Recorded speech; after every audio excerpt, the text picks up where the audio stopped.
ప్రభునందు ప్రియులైన మీకందరికీ యేసుక్రీస్తు ప్రభువారి నామంలో శుభవందనాలు తెలియజేస్తూ ఉన్నాం. ఎడారిలో సెలయేర్లు అనే ఈ దిన ధ్యానము కొరకై స్వాగతం. ఏప్రిల్ 8. నేనెప్పుడు బలహీనుడను అప్పుడే బలవంతుడును, కనుక క్రీస్తు నిమిత్తము నాకు కలిగిన బలహీనతలలోను, నిందలలోను, ఇబ్బందులలోను, హింసలలోను, ఉపద్రవములలోను నేను సంతోషించుచున్నాను. కొరింథీయులకు రాసిన 2వ పత్రిక 12వ అధ్యాయం 10వ వచనం. ఈ వచనాన్ని ఉన్నదన్నట్టుగా తీసుకుంటే వచ్చే అర్థం ఒళ్ళు గగుర్పాటు కలిగించేంత స్పష్టంగా ఉంటుంది.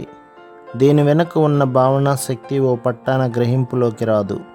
దీని అర్థం ఏమిటంటే, నాకు బలం లేకపోతే నన్నెవరన్నా చీటికి మాటికి కించపరుస్తూ ఉంటే, బాధిస్తూ ఉంటే, మూలకి తరిమి కొడుతూ ఉంటే నాకు సంతోషం. ఎందుకంటే ఇవన్నీ క్రీస్తు కోసం నేను అనుభవించేటప్పుడు నేను అగ్గిపెడుగుని. దేవుడు మన పక్షాన ఉంటే మరే కొదువ లేదన్న సంతృప్తిలో ఉన్న రహస్యం ఇదే. మనతోనూ మనమున్న పరిస్థితులతోనూ మనకిక పని లేదు. ఇలాంటి స్థితికి మనం చేరినప్పుడు మనం ఎదుర్కొంటున్న హింసను బట్టి, దారిద్ర్యాన్ని బట్టి మనుషుల సానుభూతిని కోరము. ఎందుకంటే సాక్షాత్తు ఈ పరిస్థితులే మన ఆశీర్వాద కారణాలని మనకు అర్థమవుతుంది. ఈ పరిస్థితుల్లో మనం దేవుని వైపుకు తిరిగి, ఇవి మనకి సంభవించినాయి గనక ఆయన మనకి ప్రతిగా చేయవలసిన దానిని పొందే హక్కు కోసం ఎదురు చూస్తాము. స్కాట్లాండ్ దేశంలో ఈ మధ్య తనువు చాలించిన ప్రఖ్యాత అంధ సువార్థికుడు జార్జ్ మాథిసన్ ఓసారి ఇలా అన్నారు: ప్రభు, నాలో నీ ఉంచిన ముళ్ళు విషయం నీకెన్నడూ కృతజ్ఞత నర్పించలేదు. నాకిచ్చిన గులాబీల కోసం చాలాసార్లు నిన్ను స్తుతించాను, కానీ ముళ్ళు కోసం ఒకసారి కూడా స్తుతించలేదు.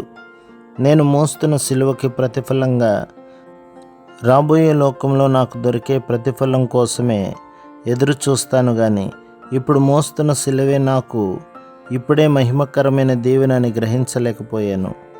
నీ సిలువ మహత్యాన్ని నాకు తెలియచేయి. నా ముళ్ళులోని విలువను నాకు తెలియచెప్పు. నా శ్రమల మార్గంలో గుండా నేను నిన్ను చేరుకున్న విషయం నాకు బోధపరచు. నా కన్నీళ్లలో వెలిసిన ఇంద్రధనస్సులను నాకు చూపించు. ముళ్ళ కంచెల చిటారు కొమ్మల్లో చుక్క తళుక్కుమన్నది. చూసే కన్ను నీకుంటే కనిపిస్తానన్నది. ప్రభు మిమ్మును, మీ కుటుంబమును, మీ సంఘమును దీవించి ఆశీర్వదించునుగాక. ఆమేన్.